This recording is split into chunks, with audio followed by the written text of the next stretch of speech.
Australia जिसके पास सबसे ज्यादा क्रिकेट वर्ल्ड कप है और एकमात्र ऐसी टीम जिसने लगातार 3 वर्ल्ड कप अपने नाम किए हैं, फिर चाहे वो मेंस वर्ल्ड कप हो या women's World Cup. ODI international World Cup में तो ऑस्ट्रेलिया से पार पाना मानो असंभव था। 2007 में हुए पहले टी20 वर्ल्ड कप से पहले हर एक आईसीसी टूर्नामेंट में ऑस्ट्रेलिया का ही कब्जा था। पहली बार हो रहे टी20 वर्ल्ड कप से पहले ऑस्ट्रेलिया लगातार 3 वर्ल्ड कप जीत चुका था और सबको यहाँ लग रहा था कि टी20 वर्ल्ड कप में ही ऑस्ट्रेलिया का ही राज होने वाला है। बड़े बड़े दिग्गजों से सजी ऑस्ट्रेलियाई टीम जैसे ब्रेट ली, मिचेल जॉनसन, जिनकी गेंदों के सामने कितना भी महान बल्लेबाज हथियार डाल देता था, तो वही बल्लेबाजी में एडम गिलक्रिस्ट और मिस्टर क्रिकेट कहे जाने वाले माइक हसी जैसे बल्लेबाज थे जो कि आउट होने का नाम ही नहीं लेते थे। ऑस्ट्रेलियन टीम का इतना खौफ था कि जब ऑस्ट्रेलिया के साथ अन्य टीमों का मैच होता था तो अपोजिट टीम के मैदान में आए फैंस की संख्या बहुत कम दिखाई देने लगती थी, क्योंकि सबको यह लगता था कि ऑस्ट्रेलिया के साथ मैच है तो मानो रिजल्ट पहले ही आ चुका है, क्योंकि इस ऑस्ट्रेलियन टीम के लिए कोई भी टारगेट बड़ा टारगेट नहीं होता था। इस ओहदे की टीम से भारत टी20 वर्ल्ड कप का सेमीफाइनल्स खेलने उतरा था, जहां पाकिस्तान सेमीफाइनल मुकाबले में न्यूजीलैंड को हराकर पहले ही 2007 टी20 वर्ल्ड कप के फाइनल में पहुंच चुका था और अब बारी थी दूसरे सेमीफाइनल्स में होने वाले ऑस्ट्रेलिया बनाम भारत के मुकाबले की, जिस पर सबकी निगाहें थी। तो दोस्तों वीडियो को आखिरी तक अवश्य देखिएगा, क्योंकि यहाँ एक ऐसा मुकाबला है जब भारत ने ऑस्ट्रेलिया के घमंड को चकनाचूर कर दिया था। दोस्तों सेमीफाइनल का मुकाबला एक ऐसा मुकाबला होता है जहां खिलाड़ियों के पुराने प्रदर्शन पर कुछ भी निर्भर नहीं करता है। बस करो या मरो की स्थिति में सभी खिलाड़ी सेमीफाइनल्स के मुकाबले को खेलते हैं। यही इस मैच में भारत ने भी किया। ये सेमीफाइनल्स मुकाबला शुरू होने से पहले ऑस्ट्रेलिया इस मैच को जीतने के लिए सबकी फेवरेट्स मानी जा रही थी और मैच के शुरू होने से पहले एक प्रिडिक्शन हुई जिसमें यहाँ प्रेडिक्ट किया गया कि ऑस्ट्रेलिया के ये मैच जीतने के चांसेस 80% से भी ज्यादा हैं। लेकिन महेंद्र सिंह धोनी की भारतीय टीम भी पूरी तरह से तैयार थी ऑस्ट्रेलिया से यहां मुकाबला खेलने के लिए और इस प्रिडिक्शन को गलत साबित करने के लिए। अब भारतीय कप्तान महेंद्र सिंह धोनी और ऑस्ट्रेलिया कप्तान एडम गिलक्रिस्ट टॉस के लिए मैदान में आए और भारत ने टॉस जीतकर पहले बल्लेबाजी करने का फैसला लिया। भारत के लिए ओपनिंग करने आए गौतम गंभीर और वीरेंद्र सहवाग। गंभीर ने पहले ओवर की तीसरी गेंद पर चौका मारकर अपना और भारतीय टीम का रनों का खाता खोला, लेकिन दूसरे छोर पर खड़े वीरेंद्र सहवाग थोड़ा अनफिट महसूस कर रहे थे। उनको भागने में दिक्कत हो रही थी, तो सहवाग ने एक रनर की डिमांड करी। सहवाग के लिए रनर बनकर आए रोहित शर्मा। अब गंभीर और सहवाग रन गति को बढ़ाने लगे। तभी सहवाग ने पावर प्ले के आखिरी ओवर की पहली गेंद पर जॉनसन को एक कमाल का शॉट मारा। सहवाग इस ओवर को एक बड़ा ओवर बनाना चाहते थे। तभी जॉनसन ने सहवाग को अगली ही गेंद पर कैप्टन गिलक्रिस्ट के हाथों विकेट के पीछे कैच आउट करवा दिया। अब भारत का स्कोर हो गया था 5.2 ओवर में 30 रन पर 1 विकेट और क्रीज पर गंभीर का साथ देने आए रॉबिन उथप्पा, जिनको पहली ही गेंद पर एक जीवनदान मिला। हेडन ने उथप्पा का कैच छोड़ा, लेकिन फिर भी भारत बहुत स्लो खेल रहा था। भारत का स्कोर 7.5 ओवर में मात्र 41 रन था, जो कि ताबड़तोड़ बल्लेबाजों से सजी ऑस्ट्रेलियन टीम के लिए बहुत ही कम था। भारत को जरूरत थी रन गति को बढ़ाने की। रन गति को बढ़ाने के प्रयास में गौतम गंभीर भी जॉनसन को अपना विकेट दे बैठे। अब भारत के लिए समस्याएं बढ़ती जा रही थी, क्योंकि एक और ना तो रन बन रहे थे, वहीं भारत मैच के अंतराल में विकेट्स भी खोता जा रहा था।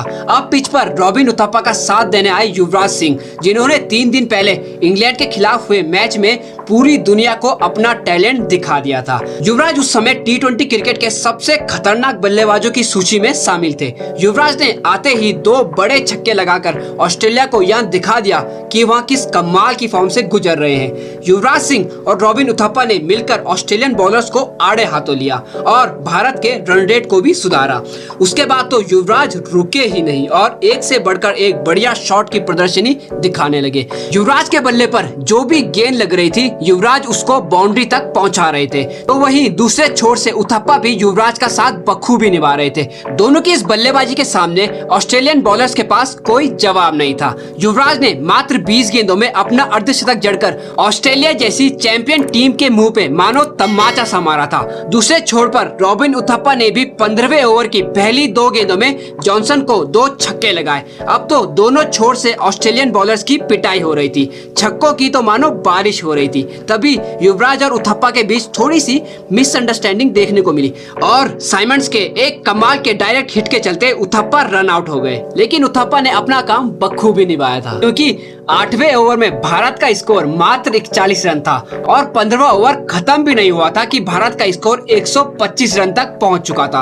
अब युवराज का साथ देने आए कप्तान महेंद्र सिंह धोनी। धोनी ने आते ही साइमंड को एक चौका मारकर मोमेंटम को भारत की तरफ ही रखा। 16वें ओवर में धोनी और युवराज ने 3 चौके मारकर भारत के स्कोर को 140 रन के पार पहुंचा दिया था। अब 18वां ओवर लेकर आए माइकल क्लार्क, जिनकी दूसरी ही गेंद पर युवराज ने छक्का मार दिया। युवराज तो हर गेंद पर अटैक कर रहे थे, जिसका खामियाजा युवराज को भुगतना पड़ा जब 18वें ओवर की तीसरी गेंद पर युवराज माइकल क्लार्क को एक बड़ा शॉट मारने गए और गेंद सीधा हसी के हाथों में दे मारी। लेकिन युवराज की इस मैच विनिंग पारी की सब सराहना कर रहे थे। युवराज सिंह ने अपनी इस विस्फोटक पारी में 30 गेंदों में 70 रन बनाए थे, जिसमें उन्होंने 5 चौके और 5 कमाल के छक्के लगाए थे। 233 के स्ट्राइक रेट से युवराज ने ऑस्ट्रेलिया गेंदबाजों की धज्जियां उड़ाई थी और ऑस्ट्रेलिया को ये दिखा दिया था कि इतनी आसानी से तो ऑस्ट्रेलिया यहाँ मैच भारत से छीन नहीं सकती। दोस्तों, युवराज की इस पारी के लिए वीडियो को लाइक जरूर करें। युवराज के आउट होने के बाद धोनी का साथ देने आए युवा बल्लेबाज रोहित शर्मा। अब बची थी 15 गेंदें और भारत को जरूरत थी एक फिनिशिंग टच की, जो कि हमको कप्तान महेंद्र सिंह धोनी के बल्ले से देखने को मिला। धोनी ने युवराज की इस पारी को व्यर्थ नहीं जाने दिया और 19वें ओवर की तीसरी गेंद पर एक कड़ाकेदार छक्का लगा दिया। इसके बाद उसी ओवर में रोहित शर्मा ने भी अपने हाथ खोले और आखिरी गेंद पर एक और छक्का मार दिया। अब भारत एक मजबूत स्थिति में था और बची थी 6 गेंदें। इस समय ऑस्ट्रेलियन चेहरों से तो मानो किसी ने उनका नूर ही छीन लिया था। तभी आखिरी ओवर लेकर आए जॉनसन, जिनकी पहली 2 गेंदों में धोनी और रोहित बढ़िया रनिंग बिटवीन द विकेट्स के चलते 2-2 रन दौड़ गए। लेकिन आखिरी ओवर की 5वीं गेंद पर धोनी 18 गेंदों में 36 रन बनाकर रन आउट हो गए। पर लास्ट बॉल पर भी मोमेंटम भारत के साथ रहा और इरफान पठान के हेलमेट से बॉल लगकर बाउंड्री की ओर चली गई।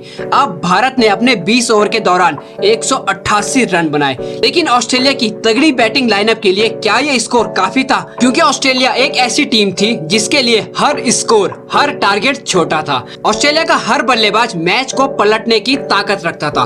तो कैसे भारतीय गेंदबाजों ने इस मैच में अपनी पकड़ बनाई, जानेंगे वीडियो में आगे। उससे पहले दोस्तों एक खास बात, अगर आप भी ऐसे मैचेस के बारे में अच्छे से जानना चाहते हो जिसमें भारतीय टीम ने अपने प्रतिद्वंदी को ना सिर्फ हार दिखाई बल्कि हार के साथ सबक भी सिखाया कि भारत से भिड़ना उनको कितना भारी पड़ सकता है, तो हमारे चैनल को सब्सक्राइब जरूर कर लीजिए, क्योंकि हम लेकर आते हैं आपके लिए ऐसे ही दिल दहला देने वाले मैचेस की रोमांचक कहानियां। तो वीडियो में आगे बढ़ते हैं। अब ऑस्ट्रेलिया को जीत के लिए और विश्व कप में बने रहने के लिए बनाने थे 189 रन। ऑस्ट्रेलिया के लिए ओपन करने उतरे कप्तान एडम गिलक्रिस्ट और मैथ्यू हेडन, जिन्होंने शुरुआत से वो ही किया जिसके लिए ऑस्ट्रेलिया जाना जाता है। दोनों ने शुरुआत से ही ताबड़तोड़ बल्लेबाजी दिखाते हुए पावर प्ले का एकदम सही उपयोग किया। तभी भारत को 6वें ओवर की पहली गेंद पर सफलता दिलाई श्रीनाथ ने, जिन्होंने गिलक्रिस्ट को आउट करके ऑस्ट्रेलिया खेमे में खलबली मचा दी थी। अब क्रीज पर हेडन का साथ देने आए ब्रैड हॉज। विकेट गिरने का हेडन पर कोई असर नहीं दिख रहा था। वहाँ एक के बाद एक बाउंड्री मारे जा रहे थे। वहाँ ऑस्ट्रेलिया के लिए टॉप परफॉर्मर वाली भूमिका निभा रहे थे। तभी 9वें ओवर की चौथी गेंद पर इरफान पठान ने हॉज को कैच आउट करवा दिया। अब ऑस्ट्रेलिया का स्कोर हो गया था 68 रन पर 2 विकेट। लेकिन भारत के लिए सबसे बड़ी परेशानी थी मैथ्यू हेडन, जिनको आउट करके ही भारत इस मैच में पकड़ बना सकता था। भारत के लिए एक परेशानी तो क्रीज पर थी, तभी दूसरी परेशानी भी क्रीज पर आ रही थी, जिसका नाम था एंड्रो साइमंड्स, जिनकी बैटिंग पर ऑस्ट्रेलियन टीम को बहुत भरोसा था और साइमंड्स उस भरोसे पर खरे भी उतरे थे। उस समय एंड्रो साइमंड्स का बॉलर्स के दिलों में खौफ हुआ करता था, क्योंकि उनमें अकेले ही मैच को समाप्त करने की काबिलियत थी। यहाँ से अब ऑस्ट्रेलिया को जीत के लिए 121 रनों की आवश्यकता थी। साइमंड्स ने आते ही दूसरी गेंद पर चौका मारकर अपनी छवि भारत को दिखा दी थी। इसके बाद तो वही हुआ जिसका सब भारतीय फैंस को डर था।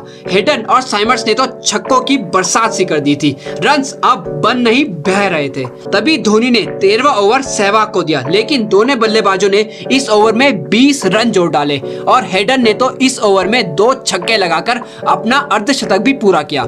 हेडन अब भारतीय टीम के लिए एक बड़ा खतरा बनते जा रहे थे। जो काम भारत के लिए युवराज ने किया था, हेडन भी उसी कार्य की ओर अग्रसर थे। तभी भारत के लिए फरिश्ता बनकर आए श्रीसंत, जिन्होंने 15वें ओवर में हेडन को बोल्ड मारकर भारत की उम्मीदों को एक बार फिर से उजागर कर दिया था। श्रीसंत का यहाँ सेलिब्रेशन अपने आप में सब कुछ बयां कर रहा था कि ये कितना बड़ा विकेट है। लेकिन हेडन की इस पारी ने ऑस्ट्रेलिया के लिए जीत